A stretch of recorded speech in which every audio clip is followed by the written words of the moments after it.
இன்றைய வேத வசனம் யோவான் 16:33. என்னிடத்தில் உங்களுக்கு சமாதானம் உண்டாயிருக்கும் பொருட்டு இவைகளை உங்களுக்கு சொன்னேன். உலகத்தில் உங்களுக்கு உபத்திரவம் உண்டு, ஆனாலும் திடங்கொள்ளுங்கள், நான் உலகத்தை ஜெயித்தேன் என்றார். என் அன்பான சகோதர சகோதரிகளே, ஆண்டவருடைய வார்த்தை இன்று எங்களிடம் கடந்து வருகிறது.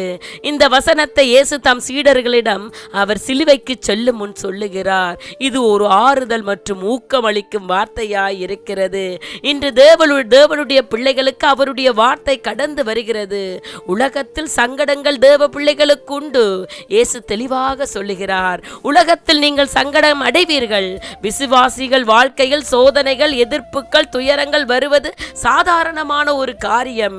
இது நம்முடைய விசுவாசத்தின் குறைபாடு அல்ல, மாறாக கிறிஸ்துவுக்காக வாழும் நமக்கு வரும் இயல்பான விளைவாக இருக்கிறது. கிறிஸ்துவில் சமாதானம் எங்களுக்கு கிடைக்கிறது. உபத்திரவங்களை நீங்கள் சகிக்கும் போது தேவ சமாதானம் எங்களுக்கு தருகிறவராய் இருக்கிறார். உலகம் சங்கடத்தை தரும், ஆனால் இயேசு நமக்கு சமாதானத்தை தருகிறார். இது வெளிப்புற சூழ்நிலைகளில் சார்ந்ததல்ல, இது உள்ளார்ந்த தேவனுடைய நம்பிக்கையின் அடிப்படையாக எங்களுக்கு கிடைப்பது தேவ சமாதானம்.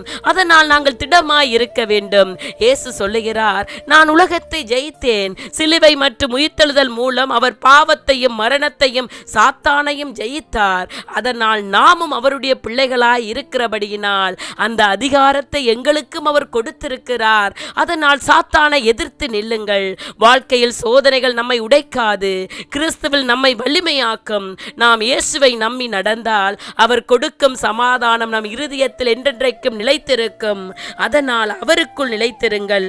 உலகத்தை வெற்றி கொண்ட இயேசு நம்மோடு இருப்பதனால் நாம் தைரியத்தோடு உபத்திரவத்தை எதிர்த்து நின்று தேவனுக்காக முடிவு பரியந்த நிலைநிற்க எங்களை அழைக்கிறார்.